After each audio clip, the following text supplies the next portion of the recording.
Wow. Ohio State eviscerates the number one team in the country. The Oregon Ducks, the Buckeyes take the final rose. They're going to the Cotton Bowl to play in the college football playoff semifinals against the Texas Longhorns. This version of the Buckeyes looks completely unstoppable. Lots to break down. Live in Pasadena, 41-21, Buckeyes are Rose Bowl champs. We've got the whole crew together as we cover Ohio State with our instant analysis from Ohio State. There's something that doesn't feel right. Unbelievable effort from him today. Is E.J. Liddell going to crack the first team All-Big Ten? I think he can be the guy. I'm not trying to start a quarterback controversy. He seems to have the durability. He certainly has the toughness. This is the question on a lot of people's minds here. Welcome to Buckeye Breakdown. Well, hey, everybody, and welcome to the Rose Bowl in Pasadena. Happy New Year. 2025 sure got off to a good start, didn't it? Anthony Moeglin, Brendan Gulick with you after a day that Buckeye fans will long remember because, you know, they've obviously had some pretty good runs in Rose Bowls in recent memory after not going to the Rose Bowl for such a long time. They've played well here the last couple times they've been here now. Arguably none better than today. I know that there were some highlights in that Utah game a couple years back that were a ton of fun, but what the Buckeyes just did to the number one ranked team in the country, who was undefeated, who beat them, you know all the storylines at this point, that was a beatdown. Yeah, it was. You said it. It was like the third quarter, and it was not a disrespectful comment. You said this isn't a MAC school. This isn't Akron. We're playing. This is the Oregon Ducks, and from Jump Street, right? Ohio State from the opening kickoff till the final bell, just dominated Oregon in every facet of the game, offense, defense, special teams. It was a total and thorough beatdown on the Oregon Ducks. Nobody's going to believe me, but you have to stick up for me. Yes. What did I say to you in the first quarter? This could be, or could this be a 50-0 game? And then it was close. I said, what if we beat Oregon by 30? Yeah. And then it was 34-0 at half, or shortly before halftime. I mean, listen, this I felt like Ohio State coming into this game, you know, you can have some fun with the storylines, a lot to prove, this and that and whatever. Like, the reality is this team, to me, because of the way they played against Tennessee, they showed, you know what, whatever it was that happened at home on the last Saturday in November, it's as if they said that wasn't us. There's no excuse. And whether they're using that internally to fuel themselves or not isn't really our business. What I know is the team that came out against Tennessee came out again early in this game today. I actually couldn't believe Oregon let Ohio State take the ball first. Yeah, it was amazing. The level of urgency that this group has from the start is what really sticks out to me, right? First drive of the game, 75-yard touchdown drive, and it was only 3 plays. The first one was a new formation, and they find G. Scott wide open up the sidelines. Then incomplete pass, and then right after it, we talked about it last week on our show, they use another one of their play-action slides. Jeremiah catches the ball of probably a 0-yard throw, but there was nobody within 20 yards of him, and that dude we'll get to him more in depth here in a little bit, but that he takes it right to the house, and then defense answers right away, 3 and out, and then Ohio State scores right after. It's 14-0 with 12 minutes left to go in the first quarter. And I think maybe, you know, we'll talk a lot of offense today, and for good reason. But let's just at least acknowledge off the top that Ohio State had 8 sacks and 13 tackles for loss against a team that everybody said was the undefeated number one team in the country throughout the year. And, you know, you can make a lot out of Oregon's path, whether it was good or bad. You had lots of college football playoff format discussion here. Oregon got a tough draw here. Yeah. And frankly, so did Ohio State, right? Shouldn't have to play that game in the quarterfinals. No doubt about it. And for Oregon especially, and I really thought what Dan Lanning said after the game was pretty good. He was like, I'm not making an excuse. It's like, you know, to be a national champion, he was going to have to beat Ohio State anyway, whether it happened here in the quarterfinal or the semi or the final. It was going to have to happen at some point. But for Ohio State, like the maturity of this entire group, I think is really coming through. And it starts, you know, obviously with Will Howard, a senior guy who this was the biggest stage that he's ever played on. And he's spectacular, right? Tennessee was the biggest stage until tonight. Spectacular in that game, and is spectacular again tonight. So I was really, really impressed by him. And then on the defensive side of the ball, I mean, that group is led up front by Jack Sawyer and JT Tuimoloau and Cody Simon as well. We didn't get to him yet, but Cody Simon, you know, was the defensive leader that we've seen all year long. He was special. I mean, from every facet of this football game was just Ohio State was not just a little bit better than Oregon. They were 100 times better than Oregon. And it goes back to how this group has really come together after they slipped up. I mean, we're sitting in the press box, but there's TV screens above us in the box. And I kept looking up at the screens after some of the big chunk plays, and as a producer or director, you're cutting your show for everyone at home, and you have the hero shot and the goat shot, right? You got the hero shot of who just made the highlight, and the goat shot of the disbelief that something bad happened. And it felt like every time they cut to Dan Lanning, the look on his face was like shell shock, as if to say, like, how is this happening? And I don't think it was from a lack of preparation. It was as though Chip Kelly and Ryan Day designed a game plan that had some really interesting wrinkles in it, some of which they borrowed from that Tennessee game. You mentioned it right out of the gate. The first play from scrimmage, who lined up in the shotgun at running back?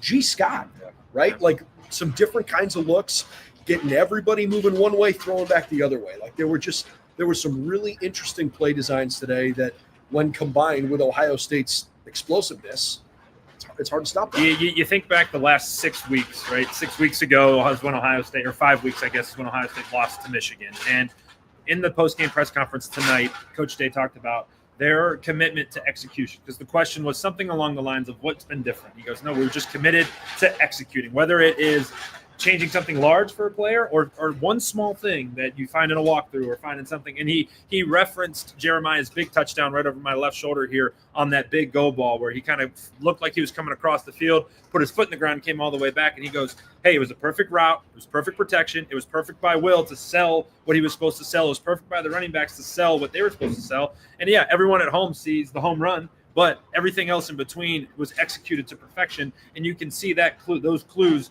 everywhere across the field, from defensive positioning to offensive lineman execution. All of those things is really, really evident in what they've been preaching since they did slip up. Number 4 is pretty good, huh? Yeah. I mean, okay, on the aggregate, major storyline, Jeremiah Smith breaks the Ohio State single-game freshman receiving record with 187 yards today. He did it on 7 catches, was targeted 10 times. 63 of his 187 yards were after the catch, had a long score of 45 yards. And I would say, by the way, that most of those came on that 45-yard touchdown pass. A lot of the rest of the balls to him were basically catch and tackle or out of bounds or whatever. Obviously had the 2 touchdowns. It was fun to watch him perform the way he did. But I think I walked out of this game going, it wasn't for me as much about Jeremiah Smith, because I think we've seen enough of that to know, like, this guy's got that. It's Will Howard stacking good games, right? Everybody talked about, hey, he got rid of the Michigan bad taste in his mouth as quickly as he did and had an unbelievable effort against Tennessee. He backed it up against a team that's way better than Tennessee is, and his throw to Emeka Egbuka was stupid. It was insane. And it was, guess what, a replica of what he did last week against Tennessee. Second drive of the game, I talked about it, right? He missed that throw up the seam just a touch short. He was a touch late. What did he do tonight? Got a little bit better and hit Emeka in stride in the end zone for a touchdown. The biggest criticism of Will Howard, and I've been critical of it, everybody's been critical of it, is his inability to throw it deep. And for a long stretch of this year, think back to a bunch of the early games. He'd missed Jeremiah short. He'd missed Emeka short. He was nails tonight. I mean, right, just absolutely on the money. And that's one of the things that gets lost in a long season like this is, hey, a lot of players get better and better and better. Quarterbacks also get better. And it's on the margins. Like Will Howard was a great quarterback when he came here. He needed to get better at one little thing, and he's done that. And the result is you can't stop this offense. All right. So, I'm thinking back to some of the things you mentioned in your pregame hit. Mm-hmm. We've talked a lot about skill position guys, and we could do that all night. But how about the fact that when we talked pregame about how important defensive line play was going to be, Ohio State never gave up a sack today. And some of that is good protection from running backs. Some of that is Will moving in the pocket. He was under duress a few times, but the offensive line gave him the opportunity to let those guys go eat. I would say I would start with that. Josh Fryer, great. Donovan Jackson's been incredible as the left tackle. And then the rotation, Sarivold, Shabola, and Luke Montgomery inside were awesome again. Carson Hinsman was great. I would say that they were very, very good. And then I would say your play calling was such that you'd never they never just straight drop back, and they never put their offensive line in a position to get beat. So that tells me that Ryan Day, Chip Kelly were like, all right, hey, if there's one weakness on this team, it is that offensive line. How can we as play callers protect them from giving up sacks and doing all that stuff? And I thought from that execution standpoint, it was fantastic. How many times was Will moving just a little bit? Or how many times were they using run action just to create quick throws? And then on the long throws, it was a little bit of pocket movement, just enough so that he could stay protected, so that the offensive line can build that confidence and continue to improve in a game like this. It's funny because naturally, one of the ways you evaluate a game is you look at numbers, right? You can measure from game to game. It is a measurable. It's only one way, but it's the most common way. And I almost feel like in so many ways the stats kind of are irrelevant today. If you watch the game, it was as if Ohio State was playing against a team that they could do whatever they wanted. Mm-hmm. The number of negative plays that Oregon ran, right? 13 tackles for loss against a team that was unbeaten, number one in the country. Yeah. Like defensively, Ohio State played a great football game. Offensively, they scored 41 points, right? You had 5 touchdowns and a couple of field goals. It's great to see Jaden Fielding have some confidence and nail a couple of big kicks. This wasn't a cakewalk. I mean, Ohio State did give up a touchdown on the final seconds of the first half, and then if there was any saving grace in that third quarter, the opening drive that Oregon went down the field and scored on, at least it took them 7 minutes. But the Buckeyes, the second time out defensively, quickly squashed any kind of momentum there. And I just feel like if you watch the game, take out all the stats, you just watched a team that completely imposed their will. Yeah, it was uncomfortable for about 10 minutes, right? Yeah. It was literally that last couple minutes. We talk about it weekly. Like the most important sequence of a game is that middle 8 or that middle 4, whatever you want to call it. But Oregon, to their credit, didn't fold, right? There was a lot of times where we talked about it. Like body language was bad, looked like it was goodnight Irene before the sun went down. Yeah. But they did stick in it. They had that score right at the end of half. Then they come out on halftime. The halftime one after halftime, I thought was really impressive to me because they had that long 3rd and 22, almost converted on 4th. But then they go down the field, and that was the concerning part. Was like, they just put a drive together.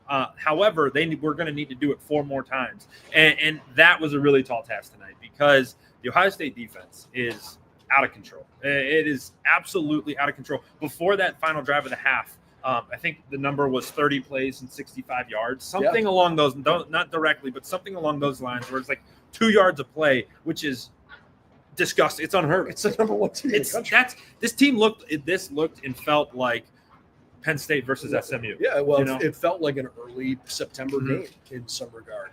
By the way, how about all of the and again, like these are fun things, they're tongue in cheek, but like you just watched what Ohio State did to Oregon, similar score to what we've seen in some of those first round blowouts. Like, I'm laughing thinking like, Oregon doesn't belong in the playoffs. They just got blown out. Maybe Alabama should have gotten in. I'm sure they won their game. Let's just acknowledge that it's okay to have scores at wider margins. I don't have a problem personally with rewarding teams that probably aren't going to win the national championship, but can have an opportunity to play in the playoff. I don't love that the highest rated 4 conference champions are going to get the top four seeds. And I think that'll be revisited here, but I love the 12-team playoff. I'm glad that this iteration is here. I think it's hilarious that if you are under the last 10 years, Ohio State doesn't make the playoff. No. They're out. And now they are the favorite to win. Imagine that world. I don't want to cut you off, but what do you think the line is against Texas? I haven't looked. 4.5. And it's got to be double digits. 4.5. That's live. It's crazy. I mean, bonkers. Don't listen to me, but whatever you want to take out a loan, whatever you want to do. I mean, holy cow. But to your point, though, like this isn't Arizona State on SI channel, but that game was a perfect example of what's the beauty of what this 12-team playoff could be. The thought is last year, just go back 1 year, and Ohio State and Tennessee is the Pop-Tarts Bowl, and every one of our draft-eligible guys doesn't play in it. Tennessee the same. We hardly, you guys probably aren't even watching. Instead, Ohio State takes that next step, thumps Tennessee, he comes to the Rose Bowl, thumps Oregon in a game that means something, and now you're staring down the barrel of a national championship run where you're going to be the heavy favorite. I don't care if whoever Georgia Notre Dame wins, it's Georgia Notre Dame against Penn State, and then Ohio State versus Texas for the Final Four. They're going to come out with Ohio State being minus odds to win the whole thing. I think it's fun to kind of live in the fun of the moment, right? Ohio State just played. I mean, that was a can. That was a can. So you feel good. You have throttled an SEC team after the unexplainable loss in the rivalry game and backed it up by not only beating a team that beat you in the regular season, but frankly kind of embarrassing them, right? So you've got all this momentum. The reality is you're going to go play Texas in the Cotton Bowl. It's going to feel like a virtual road game for Ohio State. Buckeye fans travel well, and I'm sure that they'll be well represented. Hopefully it'll be a better performance than the one we saw last year on December 29th. But, I look at this version of Ohio State, and the question that I keep hearing in all of my circles of people talking about this team is like, how in the world did this team lose on November 30th? Like, how could that possibly be? Because what you're watching right now is clinical. And it's a totally different personality. Think back to that game where they were trying to, and you know exactly what it was. They were trying to win that thing in a phone booth, and that's not this team. Like, maybe that was the team in 2005 when it was, hey, 3 yards, a cloud of dust. You got Jim Tressel running it, I formation. This group, Jeremiah Smith should get no less than 10 targets. I mean, if I was throwing to him, I'd be starting for the Browns. I mean, geez, oh man. What did they do? I think they gave him 5 of the first 7 plays of the game. They threw his way. I think he had 4 catches for 86 yards with 12 minutes and 13 seconds to go in the first quarter. It was disgusting. It's like, well, hey, we're going to throw it to 4. Yeah. It was nuts. Cool comment from Dan Lanning. He said, he was asked about Jeremiah Smith. He said, he's NFL ready today. Right now, today. I know that's not breaking news to anybody, but I thought the respect, I will just go side tangent. The respect between Lanning and Day is really, really cool. And especially the respect Lanning showed of just like, hey, I'm not making an excuse for having to play this game. I'm not going to do it. They had a better plan than us. They executed better than us, and they beat us. And I thought that was pretty cool. I have paid close attention to some other coaches around the country this year. Dan Lanning is quickly becoming one of the guys I look at. I'm like, man, that guy, first of all, I think he's going to draw a ton of NFL interest. But if he wants to be a staple, major blue blood college head coach for his whole career, I think he could do it. He's very impressive. And Ohio State was better today. That's the end of that. Defensively, I know we talked Cody Simon there for a moment. I thought obviously statistically played well, defensive MVP in the game. I thought he made a bunch of plays that won't show up in the box score. But I want to talk about Jack Sawyer because I feel like in the playoffs here in particular, that kid's made himself some serious money. Yeah, some really, really good football out of him. And he's your spiritual leader on this team. I think back to last year, and it was Denzel Burke was that guy to me, in my opinion, just my opinion. But everything on that defense rallies around what number 33 does. And when that game got close, we talked about it, Oregon was trying to make that push. Who was it? It was Jack Sawyer with 2 sacks in the biggest drive of, hey, this could become a weird game, or we're just going to shut the water off. And it was Jack Sawyer who did it. He has an unbelievable motor. Talk about another great kid on this team. And like you said, he's going to be really happy when's the draft? April? Yeah. I mean, his performance against Tennessee and against Oregon, to me is showcasing the Jack Sawyer that, I guess better late than never. Like, maybe we got so lucky with the Bosas and with Chase Young for a while. You thought like this kid's the next thing. And I think he had played well, but maybe didn't have the numbers to back it up. Yeah. And now we're starting to see how dominant he's been. I'm happy for him. It's great. Yeah, it's awesome. He was fantastic. I thought Caleb Downs, again, running around like crazy and making plays in the backfield. One of the things that really stuck out to me, Lathan Ransom as well, Jordan Hancock as well, those dudes were hitting. And I'm sure it was evident on TV because it was certainly evident here. Anytime an Oregon defender or offensive guy had the football, whether it was 10 yards down the field, 20 or 1 yard in the backfield, they were going to get punished for having that football. And you saw it. Physicality on that defensive side really stood out to me tonight. I think, and maybe correct me if you think I'm wrong, I think there's a difference between playing fast and playing with tempo, right? It's not just like how quickly can we call the next play and get moving. it's to me, it's like, how fast do you play between the whistles? And I thought Ohio State tonight played as fast as I've seen them play all year. And that goes back to your preparation. If you're thinking at all on that field, if you're having even an ounce of, I don't know, or I'm not sure, that's when you start to slow down. But these guys are so darn prepared. They know what they're seeing. They know what they're expecting. And frankly, they know they're better than the guy in front of them. So they're playing with this elevated level of confidence because they know that they're really good and they know what's coming their way. That leans on Jim Knowles. That leans on the whole defensive staff, having these guys just being able to play so free because they're so prepared. So I don't know if he talked post game or not, but I know there was a lot of smoke thrown Davison Igbinosun's way this week.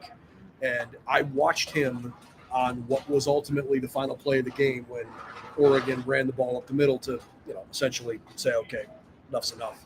And whichever receiver he was lined up against, there were a few things said back and forth. Yeah. I'm curious from your perspective as the former college quarterback, what did you think of number one's performance? So playing cornerback, I don't care at what level, peewee, high school, college, pro, it's the hardest position on the field. You are facing the best athletes that the other team has, and you don't know where they're going. They could be running straight, inside, outside, left, right, up, down. You have no idea.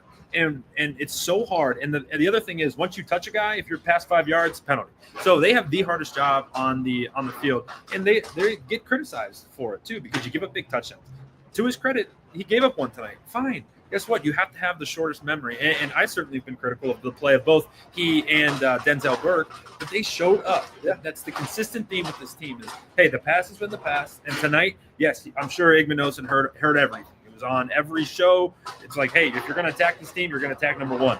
And what did he responded tonight? And it's just really, really impressive because those corners have the hardest job on the field. Yeah, and I mean, I don't want to say that, that's the vulnerability of the team, but, you have to decide when you put an offensive game plan together, how do you want to try to beat a team? Yeah. Well, you try to start with a guy who leads the country in pass interference penalties. That's what it is. And, give him his flowers. I thought he really played well. Nice. So I did that. Good, bro. That's good. It's a Rose Bowl. You got to do what you got to do. TreVeyon Henderson, I think we are starting to see what a healthy and rested TreVeyon looks like late in the year, because I don't know that we've seen a whole lot of that in his career. So him and Quinshon Judkins being the 1-2 punch all year, and Quinshon really taking the lion's share of the carries was evident, and you could tell was tonight. TreVeyon looks like it is week 4, and he hasn't been injured. He hasn't been tackled, and he is explosive. He's impossible to bring down, and his speed is really what stands out. That 66-yard run got through the hole, exploded through the line of scrimmage, and was gone. The moment he hit the hole, you're like, gone, see ya. And it just goes to show about what that backfield has done this year, and him being fresh. It's like, that's the scary part of this team. Yeah, and I thought the tight end play was solid again today. G. Scott played well. Will Kazmarek largely played well. I know Bennett Christian got on the field a little bit. It's easy to walk away from this game wanting to talk about Jeremiah Smith until you're blue in the face, to talk about Will Howard till you're blue in the face. I think there were a lot of people that wondered if Will Howard was going to be the weak link to this team because he didn't play well against Michigan. Well, he's gone out in his 2 playoff games and just shoved. Yeah, unbelievable. You can't speak highly enough of what Will Howard's done. And yeah, I see it through a different eye. I played the position, certainly not at this level, but I've been back there when things didn't go well. I've been back there after a hard loss where I didn't play good, where I threw 3 interceptions and cost the team the victory. And that's really hard to come back from. Guess what? It's hard to stand in front of that team and think that they're still going to trust you when something like that happens. So the just the guts of this kid and the toughness, the mental toughness of this kid and the team as well. The same can be said on the flip side. Sometimes it's really hard to trust that kid, but they trusted him. They've all stuck together, and you can see the results of that. They've been so close. We've been waiting for this $30 million roster to explode. 20, yeah, whatever. The $20 million roster to explode, and finally, now that they've all clicked, it took them 10 weeks, 11 weeks, whatever, but they're clicking, and they look like just a force that can't be stopped. So my thought immediately then goes to what is to come, right? Ohio State is they're doing their part. They've won their 2 playoff games so far, and now there's only 4 teams left, and it's going to be Ohio State against Texas and Penn State against either Notre Dame or Georgia. And in the meantime, by the way, a totally different note, our hearts go out to all those in New Orleans that were affected by today's terrible awful tragedy on Bourbon Street. It's gonna be hard to play a football game down there tomorrow for sure, and I hope that community can rally together well, and I hope that Notre Dame and Georgia can, do what they need to do basically to stay locked in, because you're building up for a game and then told like, hey, by the way, back it up for 24 hours. That's also hard, but nothing compared to what some of those folks are going through down there. Listen, Ohio State's where they want to be. They're still in the conversation. They're going to play a game on January 10th, and if they win that game, they're going to pretty spectacular. Yeah, it'll be awesome. And yeah, I think that I mentioned it earlier. Whoever comes out of the other side of the bracket, I think Ohio State as the clear-cut favorite. Now, with that responsibility comes a lot of responsibility. Like, you can't let off the gas at all. And Coach even said, we're flying home tonight. We're going to enjoy this until we land, and then enjoy it tomorrow, and it's back to work. It's focused on Texas. And, that's a group that if you asked us at noon, 1 o'clock, you'd be like, all right, they're rolling. You ask us again at 4, you're like, uh-oh, they're not feeling maybe not feeling as good as they once were. And then they cut on the TV to watch what the heck happened here, and you know that they're going to come ready and prepared, and they're going to give Ohio State their best shot for sure. I can't imagine what it must be like to be the Texas Longhorns at the moment, because I do think they're a really good team.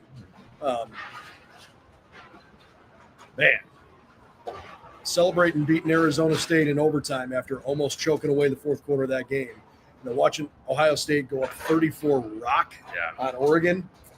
You're like, uh-oh. Look out. You're like, maybe we won. Maybe we should have lost. Yeah, well, hey, listen, here's the other side of it. It's a funny game, and you never know. Yeah. Ohio State beating up on Oregon doesn't mean they're going to win the national title, but if they play that way, it's going to be hard for somebody to beat. I think this was as close to the peak as you're going to get from that's sure. That's a really, really impressive game. I think that they're also 18 to 23-year-old college kids, and they certainly have the ability to slip up. And I know that this team and these leaders aren't going to allow that to happen, but it's definitely in the tank for sure. What a win. Ohio State on a big stage with the country watching in what I consider personally to be the biggest, brightest, most unbelievable venue in all of American sports. Ohio State put an epic performance together, one that Ohio State fans will never forget, and a blowout win of the Oregon Ducks, 41-21. Tons more content coming for you over on si.com/college/Ohio State, also on our YouTube channel. Would love it if you subscribe there. You can find us on all of our social media channels along the way. Got lots of coverage this week coming up as we get ready for the Texas Longhorns. I can't wait to be down in Arlington for the Cotton Bowl college football semifinals next week. For Anthony Moeglin, Brendan Gulick, do you have a final thought? Yeah, you go from one of the most historic stadiums to Jerry's World. We talked about it. They are awesome in their own right. Yes, they're very different. Incredible in their own right. We look around here and you can kind of see behind it. There's like 2 levels to this stadium going down to Jerry's World. I think there's more than 2 levels there. There are more than 2 levels. This is like a painting. Yeah. Jerry's World is like the museum. It's the Louvre. Yeah. It's gaudy. I'll tell you this. I know for sure, because I've been in the locker room. The wood in the Cowboys' lockers was specially flown in from Egypt when they built the stadium. The marble in the elevator was specially flown in from Saudi Arabia. This stadium doesn't have marble. Yeah, no. This has been here for a century, and it's very cool to walk around. And there's so much modern stuff here, but it's cool the way they've documented the history of this building and all of the amazing events, football and otherwise, that have been played here over the years. It's pretty neat. This is a special day for sure, one that the Buckeyes will never forget. 41-21 the final. Buckeyes are Rose Bowl champions, and more importantly, the season lives on. Ohio State and Texas next week in the Cotton Bowl. See you there.